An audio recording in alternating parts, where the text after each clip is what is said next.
On January 13th, 2014, Richard Berman received a frightening email from his ex-wife, Jennifer. In it, she warned him that something terrible was about to happen. Every action has consequences. The worse the action, the more terrible the consequences. So do not be surprised by what awaits you, because deep inside, you know that punishment is inevitable. You deserve it. Alarmed, Richard dropped everything and rushed to his ex-wife's home, hoping that he could still prevent the unthinkable. However, when he arrived, he discovered that it was already too late. Richard and Jennifer Berman met in 1990 at a party hosted by mutual friends. At the time, he was 27 years old and she was 24. Richard was immediately attracted to the pretty, slender blonde woman. 1 month later, they began dating. Richard was still at the beginning of his career with a real estate company, while Jennifer worked as a nurse at a hospital. Their modest income was enough only for a small apartment in West Palm Beach, Florida, where they moved in 1991. Richard soon proposed to Jennifer, and she happily agreed to marry him. In 1992, they celebrated an elaborate wedding in Miami. The couple believed that a long and happy family life lay ahead of them. Reality, however, proved to be more complicated. The first years of the Berman marriage were marked by happiness and harmony. Over time, however, Richard became increasingly jealous. One day, while visiting his wife at work, he saw how attentive and caring Jennifer was toward one of her patients. Richard began to suspect that there might be more than a professional relationship between Jennifer and the patient. His jealousy grew from day to day, and he eventually insisted that Jennifer leave her hospital job and become a homemaker. By then, Richard's income had increased significantly, so the loss of Jennifer's salary did not create immediate financial difficulties for the family. After leaving the hospital, Jennifer initially felt uncomfortable because she was now completely dependent on her husband. Over time, however, she adjusted to her new role and began discovering new interests and activities.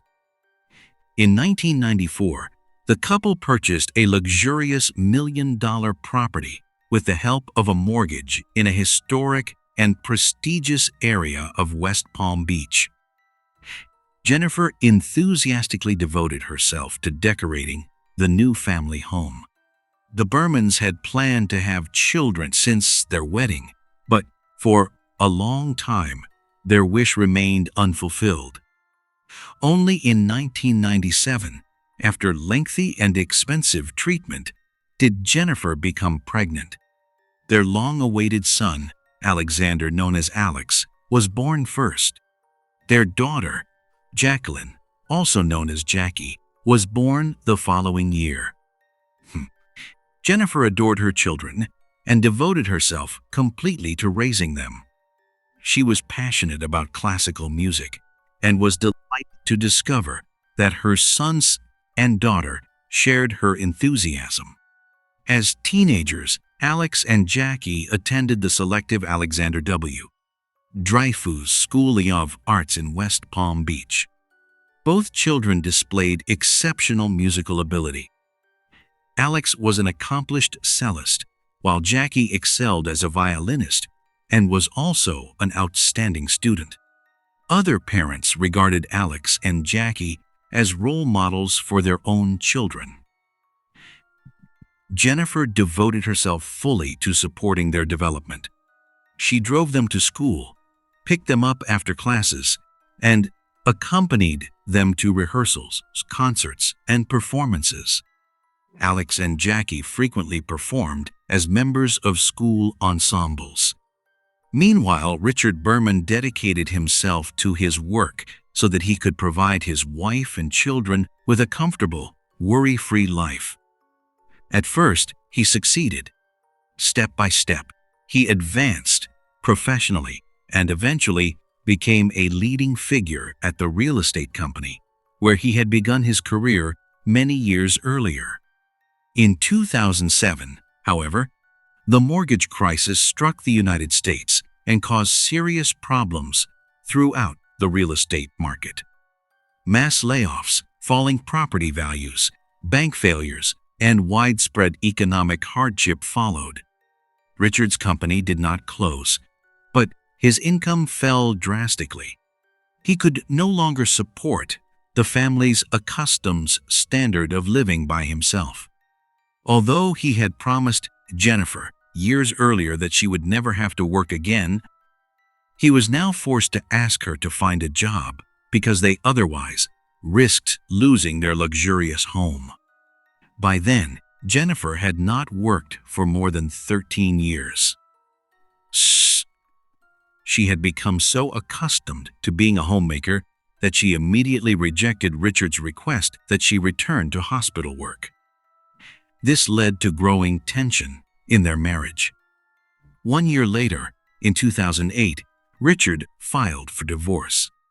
The unexpected development suddenly made Jennifer realize that she would not be able to maintain her standard of living if the marriage ended. Once she understood this, she agreed to return to work and accepted a nursing position. When Richard saw that she had changed her mind, he withdrew the divorce petition. The couple continued living together, but their relationship was no longer as harmonious as it had once been. One of Jennifer's friends later said that the trust between them had disappeared. From the outside, they still appeared to be an exemplary family, but appearances were deceptive. Jennifer believed that her husband had betrayed her. In her view, Richard had first pressured her to abandon her career and become dependent on him, only to later force her to return to work when the family's financial situation deteriorated. Her trust in him had been permanently damaged. Time passed, and the economic crisis continued affecting the Berman family's finances. In 2010, they were forced to sell their luxurious $1 million home, pay their debts, and move into another mortgaged property in a less prestigious part of West Palm Beach. The couple became increasingly estranged. They lived more like neighbors, sharing the same roof, and remained together mainly because of their children. Richard began having affairs. Whether Jennifer also had relationships outside the marriage remained unclear. For Jennifer, however, Richard's infidelity became the final breaking point. In August 2012, she learned that Richard was involved with a much younger woman. Jennifer filed for divorce and told him that he was a traitor who had to leave the house immediately. Richard reacted angrily.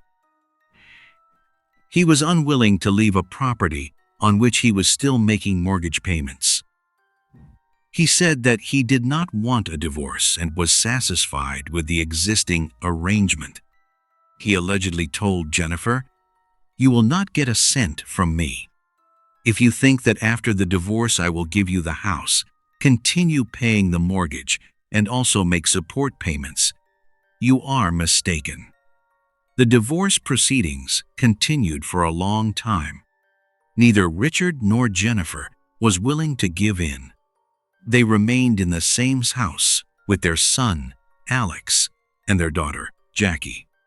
During this period, Richard reportedly placed significant pressure on Jennifer in an attempt to make her move out. He provoked arguments, created conflicts, and repeatedly disturbed the household. On one occasion, while the children were visiting their grandmother, Richard invited unfamiliar women into the house and spent the night with them, while Jennifer was forced to remain in a neighboring room and listen to what was happening. Jennifer was devastated. She had never imagined that her husband could behave in such a way. He filed a police complaint and accused Richard of subjecting her to emotional pressure. She hoped to obtain a court order preventing him from approaching her and the children, but she lost the case.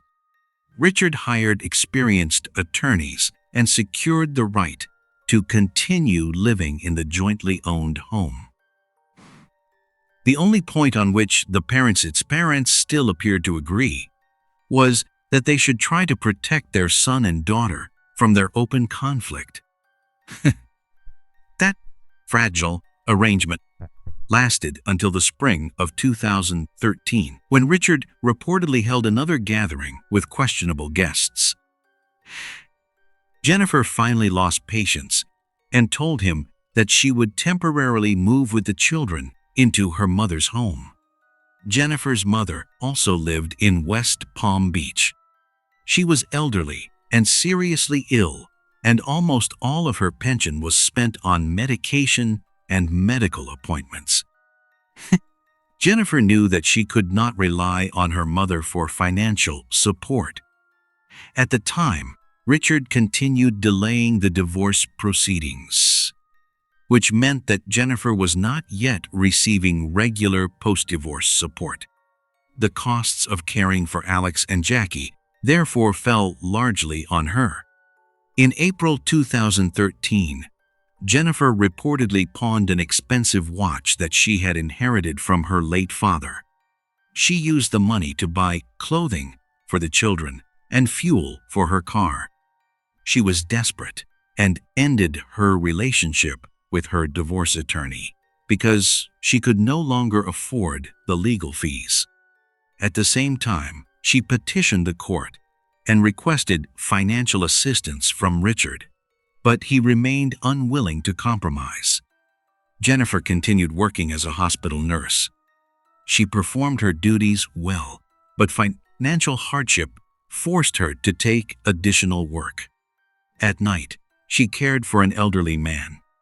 She worked long hours almost every day. At that point, Jennifer did not yet know what further ordeal awaited her.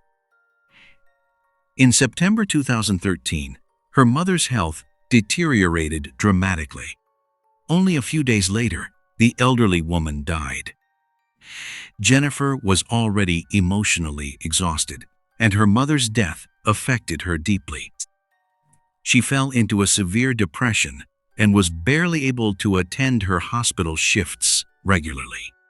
As her ability to work declined, her debts began growing rapidly. The Berman divorce was finalized in December 2013. Jennifer hoped that she would receive her share of the jointly owned house and that Richard would begin making support payments. She believed that her life might finally improve, but events did not unfold as she had expected. Richard's business was flourishing by then. He was a successful real estate broker, involved in selling multi-million-dollar properties in South Florida. Following the divorce, he was required to provide support, but the source states that his officially reported monthly income was only $288. As a result, he was reportedly ordered to pay only the statutory minimum amount for each child. Richard also maintained health insurance for Alex and Jackie and assisted Jennifer with maintenance of her car. Regarding the family's jointly owned house, Jennifer believed that Richard used his connections in the real estate industry to delay its sale. She could have attempted to force a faster sale through legal action, but she no longer had the money to hire attorneys. Shortly afterward, Richard reportedly acquired a new luxury home worth approximately $1.5 million and a new Bentley through his real estate company. At the same time, he did not neglect his children.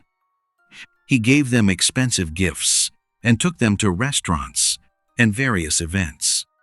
It is possible that he hoped Alex and Jackie would choose to live with him in his new home. He made every effort to show his teenage children that he could provide them with a comfortable life. The conflict between the former spouses was financially unequal. Jennifer's total monthly income was approximately $2,000. She paid for food, household expenses, and the many costs associated with her children's musical education and school activities. She was barely able to survive and had almost no money left for herself. Jennifer continued living with Alex and Jackie in her late mother's house, but she soon received another painful surprise. She discovered that the property was heavily encumbered by debt.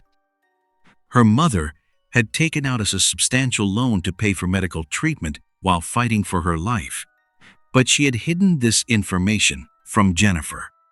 In December 2013, Jennifer received a letter from the bank informing her that she would have to leave the property in February 2014 because it would be sold to satisfy the debt.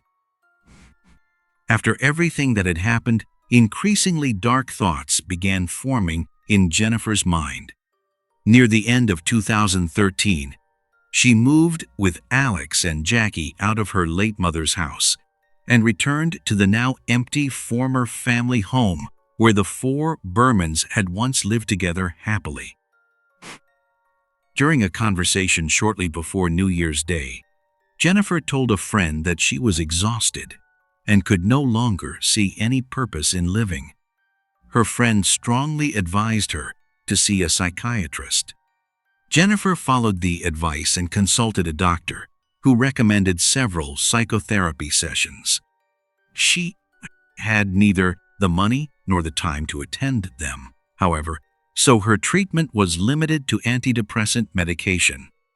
Unfortunately, the prescribed medication did not improve her psychological or emotional condition. According to the source narrative, the final emotional blow came when Alex and Jackie said that they wanted a better life and wished to move in with their father. During the first days of January 2014, Jennifer allegedly used almost all of her remaining money to obtain a rifle and ammunition.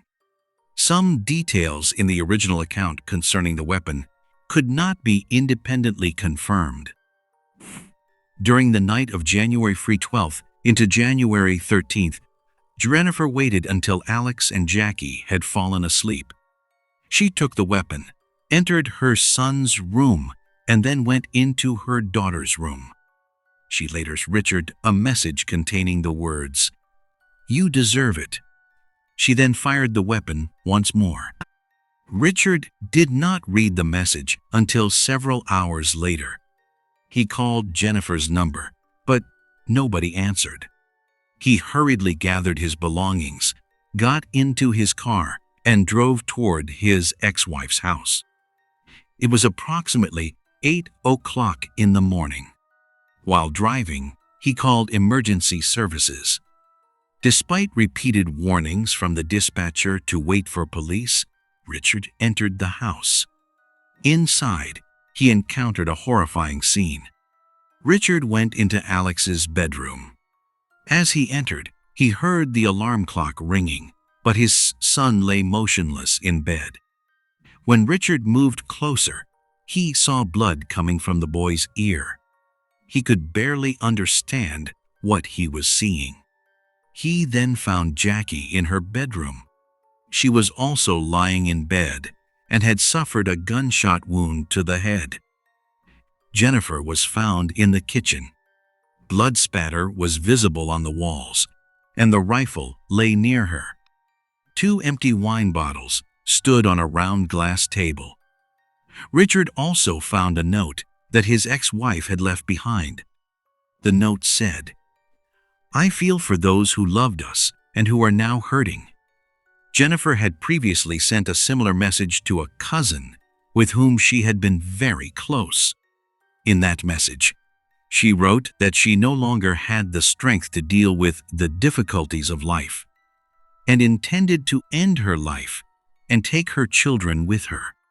The police officers who arrived at the home confirmed Richard's worst fears. All three were dead. Alex was 16 years old, Jackie was 15, and Jennifer was 48. While reviewing records from the divorce proceedings, investigators found that Jennifer had repeatedly complained that Richard had left her without sufficient financial resources. She said that she had been forced to sell personal belongings in order to purchase food. Her statements also alleged that while she and Richard were still living under the same roof during the divorce, he bought food and everyday necessities and hid them in his room so that neither Jennifer nor the children could access them. She claimed that he even hid toilet paper from them. While living separately from her husband, Jennifer's monthly expenses were approximately $4,500, while her income was only about half that amount. Her debts therefore increased month after month. The source also states that Richard had stopped making mortgage payments on the family home during the divorce proceedings. Jennifer planned to sell the property after the divorce, but it was heavily mortgaged. According to the account, her total liabilities to banks exceeded $600,000.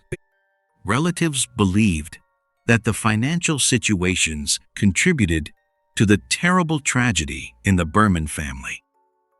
A cousin of Jennifer's, who wished to remain anonymous, said that she had experienced dark thoughts before. In his opinion, Jennifer had convinced herself that she could no longer overcome the difficulties in her life and had finally given up. He believed that she had not acted purely out of revenge, but had persuaded herself that she was doing what was right because she could no longer see a future. "This is madness," Jennifer's cousin said when commenting on the tragedy. Neighbors said that both Jennifer and Richard had appeared to be caring parents. They had rarely been seen arguing before the divorce, but after the separation began, there were indeed disputes and scandals between them. One neighbor said that he had seen and spoken with Jennifer 2 days before the tragedy. She appeared agitated and deeply sad. There was something unreal about her expression. She did not seem like herself, and her eyes appeared empty. Jennifer reportedly offered to sell her house to the neighbor for a very low price. She needed money as quickly as possible to pay her debts. At the end of the conversation, she allegedly said, "I am ready to leave for a new world." The neighbor said goodbye to Jennifer and later told his wife about the strange conversation. He expressed concern, but his wife believed that they should not interfere in another family's affairs. Richard suffered profoundly after losing his son and daughter. According to some reports, he struggled with alcohol for a period of time, but later began rebuilding his life. In an interview, Richard said, "All of this is terrible and horrifying. Jennifer was once a good wife and mother, but the divorce pushed her out of balance. To take revenge on me, she took away the people I loved most. It is the most selfish and terrible crime imaginable." In 2014, Richard began raising money in memory of Alex and Jackie to support students at the Alexander W.